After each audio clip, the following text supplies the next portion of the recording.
WhatsApp guys, welcome back once again. So दोस्तों, आज की कहानी जो एक्सप्लेन करने जा रहे हैं उसका नाम है नोवेयर इन अफ्रीका।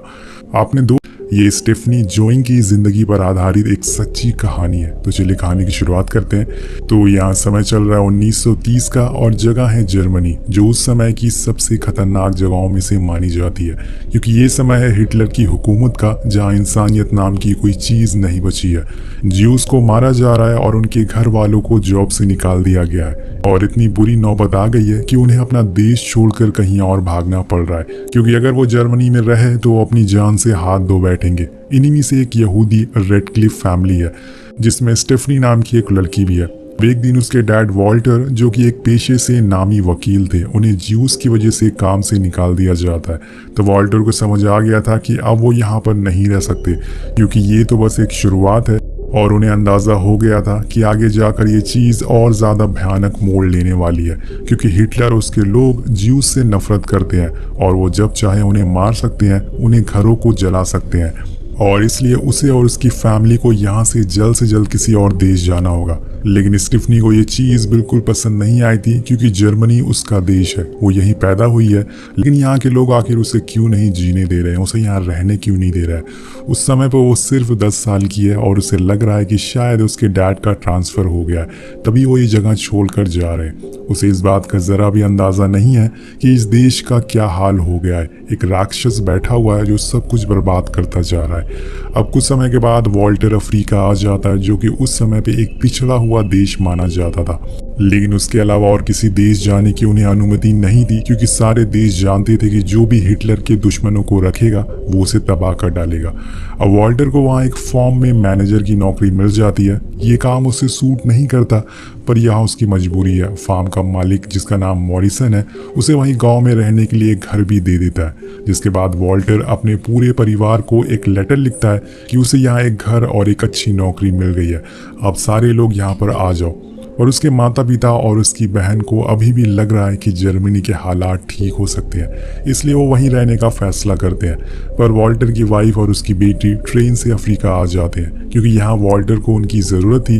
पर इतने बड़े और इतने डेवलप देश को छोड़कर आखिर स्टेफनी और उसकी माँ यहाँ रह पाएंगी, ये सवाल का जवाब आपको आगे मिल जाएगा। अब जर्मनी से अफ्रीका तक का लंबा सफ़र करके जब ये फैमिली अफ्रीका पहुँचती है, तो एमा को समझ आ जाता है कि यहाँ रहना उसके लिए बहुत मुश्किल है, क्योंकि यहाँ सबसे पहली और सबसे बड़ी दिक्कत है पानी की, क्योंकि अफ्रीका में बहुत ही कम बारिश होती है अगर जर्मनी से कंपेयर करें तो। और दूसरी चीज़ यहाँ के मच्छर। वो जर्मनी में नाजियों से तो बच के यहाँ आ गए थे, पर यहाँ अफ्रीका के मच्छरों से नहीं बच पाएंगे, जिसका शिकार वॉल्टर भी हो चुका है। जब वो यहाँ शुरुआत में आया था तो इन मच्छरों ने उसकी जान लेने वाली हालत बना दी थी।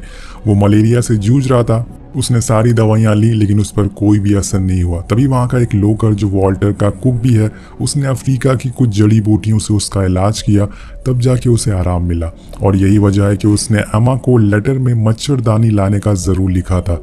अब बीच रास्ते में एमा देखती है कि जानवर प्यास के मारे मर रहे हैं। उसे ये सब देख के बहुत ही अजीब लगता है और वो बहुत ही ज़्यादा डर भी जाती है, लेकिन वो ये सब अनदेखा करके आगे बढ़ जाती है। अब वॉल्टर अपनी फैमिली से मिलके बहुत ही खुश होता है, पर स्टेफनी को ये जगह कुछ खास पसंद नहीं आती।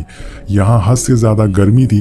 पर हम देखते हैं कि जब उसके पास ओवर आता है, जो कि वॉल्टर का कुक था, वो उसे देख के अपना सा महसूस करती है और बिना कुछ सोचे समझे उसकी गोद में चली जाती है।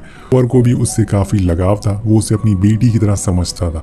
अब धीरे धीरे करके पूरी फैमिली गांव में रहने लग जाती है, वहाँ के हालातों में खुद को ढालने की कोशिश करती है। अब वॉल्टर भी अपनी जॉब पे अच्छे से काम करने लग गया था। कुछ दिन में वो एमा को पूरा गांव घुमाने लेके जाता है, पर यहाँ पानी की बहुत ही किल्लत है, जिस वजह से फार्म का मालिक मॉरिसन उसे बहुत सुनाता है और उसे पानी के कुएं को खोदने के लिए कहता है, ताकि जानवर ना मरे और उनका नुकसान ना हो। वहीं दूसरी तरफ एमा जर्मनी से लाए हुए सामानों को शिफ्ट करती है, जिसमें ओवर उसकी मदद करता है, जो कि एमा को बहुत पसंद आता है। ओवर भी अब इस फैमिली को अपना मानने लग गया था। अब एक दिन सभी लोग कैंडल लाइट डिनर करते हैं, पर उनके साथ ओवर नहीं रहता। वो उनसे दूर बैठा रहता है, क्योंकि वो एक नायरगो है, यानी कि एक ब्लैक है, जिस वजह से वो वाइट लोगों के साथ नहीं बैठ सकता। ये देख के स्टेफनी को बहुत बुरा लगता है। वो सोच में पड़ जाती है कि आखिर वो दूर क्यों बैठा है। अब धीरे धीरे एमा को समझ आने लगता है कि वो यहाँ रहने के लिए नहीं बनी, वो बस कुछ ही दिन यहाँ रह सकती है, हमेशा के लिए नहीं। वो ये बात वॉल्टर से कहती है कि उसे यहाँ रहना बहुत ही मुश्किल हो रही है। ना तो यहाँ नहाने के लिए पानी है और ना खाने को खाना। हम यहाँ इतने दिनों तक कैसे रह सकते हैं, हमें दोबारा जर्मनी चले जाना चाहिए। तो वो कहता है कि जर्मनी की हालत बहुत ही ख़राब है, वहाँ ज्यूस को मारा जा रहा है, उनकी दुकानें लूटी और जलाई जा रही है। कम से कम हम यहाँ पर जिंदा तो हैं। वो उससे कहता है कि कुछ दिन बीत जाएंगे तो तुम्हें भी यहाँ अच्छा लगने लग जाएगा, मेरे साथ भी पहले ऐसा ही हुआ था। अब वहीं दूसरी तरफ स्टेफनी को ये जगह धीरे धीरे पसंद आने लग गई थी। उसका टाइम ओवर के साथ ही बीतता था, वो उसके साथ खेलती, उसके साथ घूमती और ओवर उसे पूरे गांव घुमाता था। वहाँ के रिवाजों और लोगों के बारे में उसे पूरी जानकारी देता था, जो कि वो काफ़ी अच्छे से सुनती थी और इसे एंजॉय करती थी। लेकिन अभी तक वहाँ उसने कोई भी दोस्त नहीं बनाया था। वो दूर से खड़े होकर अपने उम्र के बच्चों को देखती थी पर उनके पास जाने से डरती थी। अब शुरुआत में जब स्टेफनी यहाँ आई थी तो उसे लगता था कि ओवर की स्किन डार्क चॉकलेट से बनी है, क्योंकि वो एक ब्लैक था। लेकिन उसने दुनिया वालों की तरह उसे दूर नहीं भागी, बल्कि उसे अपना मान लिया। इसलिए कहते हैं कि बच्चे भगवान का रूप होते हैं, उन्हें हर कोई एक जैसा लगता है। वहीं दूसरी तरफ एमा भी पानी की मुसीबत से परेशान थी। वो कुछ सब्जियां उगाने की कोशिश करती है, लेकिन ज़मीन बहुत ही ज़्यादा सूखी है, इसलिए वो बॉक्सेस को लेके पानी भरने जाती है। वो पानी तो भर लेती है पर उन बॉक्सेस को उठाने में उसे बहुत दिक्कत हो रही थी, जिससे कि वो ओवर को आवाज़ लगाती है, पर वो उसकी मदद नहीं कर सकता, क्योंकि इस गाँव में ये रिवाज है, पानी हमेशा औरतें ही भर के लाएंगी। लेकिन ओवर एमा की मदद करने के लिए आगे आता है, जिससे वहाँ बैठी सारी औरतें उस पर हंसने लगती है और कहती हैं कि ओवर, मुझसे भी पानी नहीं उठ रहा है, क्या तुम मेरा पानी भी उठा दोगे? लेकिन वो किसी का भी जवाब नहीं देता और चुपचाप वहाँ से घर आ जाता है। अब कुछ दिन बाद सारे लोग खाना खा रहे होते हैं और तभी अचानक से उनके घर के पास पेड़ों में गर्मी की वजह से आग लग जाती है और इसे देख के एमा बहुत ही घबरा जाती है और गुस्से में कहती है कि मैं यहाँ नहीं रह सकती, मुझे अपने घर जर्मनी वापस जाना है। यहाँ पे इंसान को जीने लायक कुछ भी नहीं है, हम लोग बिना पानी के प्यासे ही मर जाएंगे, कब तक ऐसे ही जीते रहेंगे? कम से कम जर्मनी में हमारे लोग तो हैं और पीने को पानी तो है। तो वॉल्टर कहता है कि जर्मनी 20 साल पहले जैसा था अब वो जर्मनी नहीं रहा है, सारी चीज़ें बदल चुकी है। वहाँ पे एक तानाशाह राज कर रहा है जो बेकसूर लोगों को मारता जा रहा है। और आज सुबह मैं रेडियो पे सुन रहा था, उसमें बताया जा रहा था कि हिटलर ने सारे यहूदियों को मार डाला है, उनके घर, उनके दुकानों को, यहाँ तक कि उनके प्रार्थना घरों को भी जला दिया है। अब वहाँ रहने लायक कुछ भी नहीं बचा है। जैसे मैंने कुछ महीनों पहले सोचा था वैसे ही यहाँ पर हो रहा है। तो दोस्तों, आप आइडिया लगा सकते हैं कि हिटलर कितना ज़्यादा राक्षस किस्म का इंसान था। उसने इतने लोगों को मारा है जिससे कि उसे नर्क में भी जगह नहीं मिलेगी। वो कहता है कि यहाँ खाने को पीने को पानी नहीं है, लेकिन हम कम से कम यहाँ पर जिंदा तो हैं। एमा भी समझ जाती है कि अब उसे यहीं रहना होगा, इसलिए वो अपना यहीं घर बसा लेती है। अब पूरे 1 साल बीत जाते हैं जब पूरी फैमिली अब धीरे धीरे खुशी से रहने लग गई थी। वहीं ओवर ने भी अब स्टेफनी की वहाँ रहने वाले बच्चों से दोस्ती करा दी थी। वो पहले उन्हें दूर खड़े होकर देखती थी, पर आज वो उनके बीच में है, उनसे बातें करती है और उनके साथ खेलती भी है। लेकिन उसका सबसे अच्छा दोस्त उसकी उम्र से बहुत बड़ा है, वो है ओवर, जो कि उसे एक जगह लेके जाता है जहाँ बारिश के देवता के लिए एक बकरी की बलि दी जा रही थी, ताकि यहाँ जल्द से जल्द बारिश हो सके। और ये नज़ारा देखकर स्टीफनी बहुत ही ज़्यादा डर जाती है, पर ओवर उसे समझाता है कि ये हमारे अच्छे के लिए हो रहा है। और इधर एमा नेग्रो बच्चों से इतना लगाव देख के वो अपनी बेटी से कहती है कि तुम्हें उन बच्चों से दूर रहना होगा, पर वो कहती है कि ऐसा कुछ नहीं है माँ, वो मेरे अच्छे दोस्त हैं और मैं उनके साथ बस खेलती हूँ।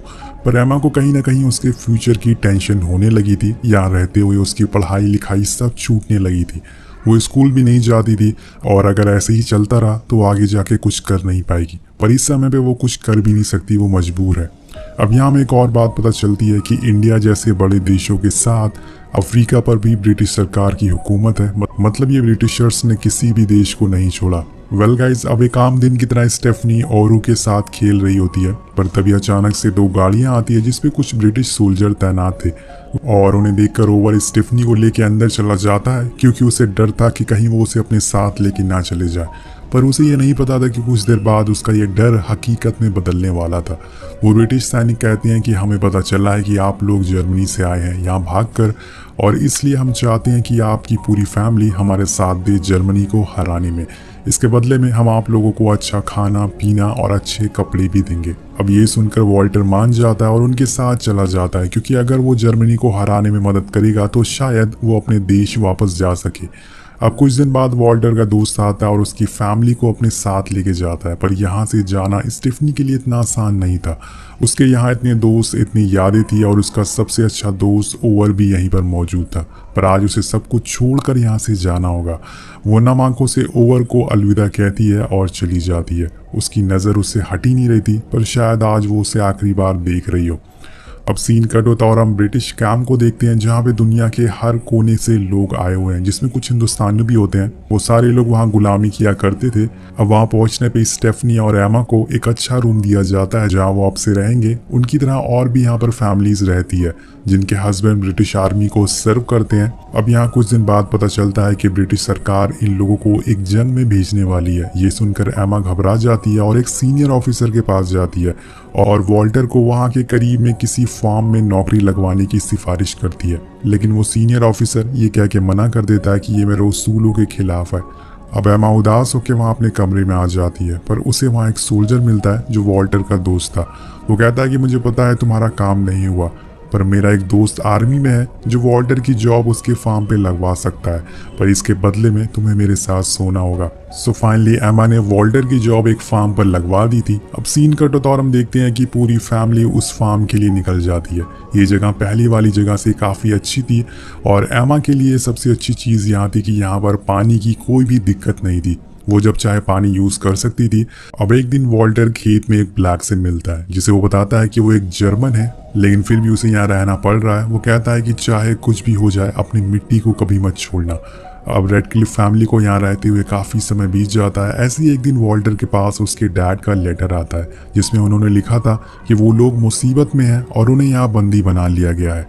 हिटलर ने सारे बॉर्डर बंद कर दिए हैं और बोलते हैं कि मुझे पहली बार यहाँ पर डर लग रहा है कि हमारे साथ क्या होने वाला है। वहीं अगले दिन हम देखते हैं कि ओवर इन लोगों को ढूंढते ढूंढते इनके घर आ जाता है और बताता है कि मुझे पता चला है कि आप लोगों को एक कुक की ज़रूरत है। तो सारे लोग उसे देखकर बहुत खुश होते हैं और ख़ासकर स्टेफनी, उसे उसकी बहुत ही ज़्यादा ज़रूरत थी। अब एमा अब स्टेफनी को एक ब्रिटिश स्कूल में एडमिशन करा देती है, जो उसके फार्म से काफ़ी दूर था, इसलिए वो उसे हॉस्टल भेज देती है और उसे अपने से दूर जाते हुए देखकर उसकी आंखों में आंसू आ जाते हैं, क्योंकि पहली बार उसने अपनी बेटी को अपने से दूर भेजा था। जिस स्कूल में स्टेफनी का एडमिशन हुआ था वो एक ब्रिटिश स्कूल होता है और स्टेफनी वहाँ के स्टूडेंट से काफ़ी ज़्यादा तेज़ होती है पढ़ाई में, और इसे खुश होकर वहाँ के प्रिंसिपल उसे एक स्टोरी की बुक भी गिफ्ट करते हैं।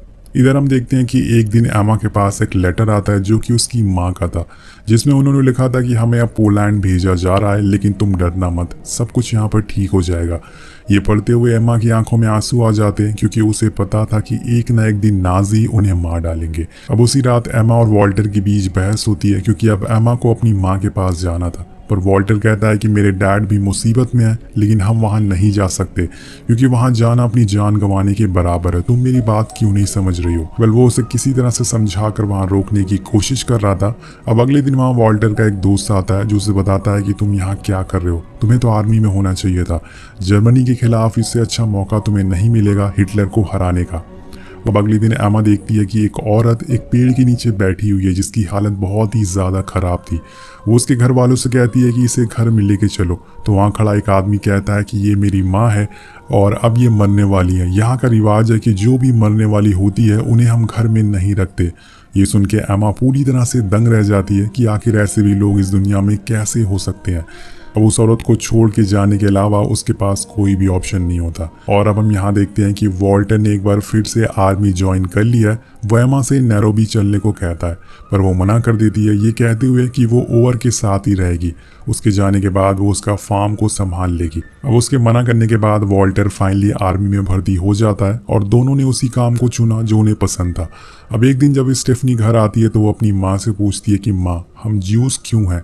मुझे स्कूल में बच्चे सब ज्यूस कह के चिढ़ाते हैं और वो कहते हैं कि हमने ही भगवान के बच्चे को मार डाला था। वो कहती हैं कि ऐसा कुछ नहीं है, हम यहूदी यानी कि ज्यूस से पहले एक जर्मन है और भगवान ने हमें एक जैसा ही बनाया। यहाँ के लोगों ने धर्म बनाया और उसके नाम पर लड़ने लगे। ये सब तुम मत सोचो और अपनी पढ़ाई पे ध्यान दो। इसके बाद वो दोनों गांव के मेले में जाते हैं, जहाँ पे सारे नेग्रो लोग एक साथ थे और उनके बीच स्टेफनी और एमा भी होती हैं। और वहाँ स्टेफनी को वही लड़का दिखता है जिसे वो पसंद करती थी। अब यहाँ समय चल रहा है 9 मई 1945। वॉल्टर छुट्टी पे घर आता है और वो एमा को बताता है कि अब जर्मनी से जंग खत्म हो गई है। ये जानकर वो लोग बहुत ही खुश होते हैं, पर वो कहता है कि मुझे एक टीचर का लेटर मिला है जो कि डैड के बारे में था। वो बताता है कि उन्हें नाजीज ने बहुत मारा, जिससे डर के वो एक स्कूल में जाके छुप गए, पर वो ज्यादा दिन तक वहां बच नहीं पाए। 2 और नाजीज लोगों ने उन्हें जान से मार डाला, लेकिन मेरी बहन लिजी बच गई और उसने एक आदमी से शादी कर ली। अब वॉल्टर थोड़े दिन में वापस आर्मी में चला जाता है और 1.5 साल बाद उसे एक और लेटर मिलता है जो कि उसे जर्मनी से आया था, जिसमें लिखा था कि अब वो वापस जर्मनी आ सकता है और उसे यहाँ जज की पोस्ट के लिए अप्रूव कर दिया गया है। अब वो अपने देश अपने मुल्क वापस आ सकता है, पर अब यहाँ उसे स्टेफनी और एमा को मनाना पड़ेगा, जिसके लिए वो सबसे पहले स्टेफनी के पास जाता है। पर वो कहती है कि मेरी एक शर्त है, हम अपने साथ ओवर को भी लेके जाएंगे, लेकिन वॉल्टर उसकी ये शर्त मना कर देता है। अब वो यहाँ से सीधा घर आता है और एमा से झूठ कहता है कि आर्मी चाहती है कि हम सारे सैनिक अपने देश चले जाएं।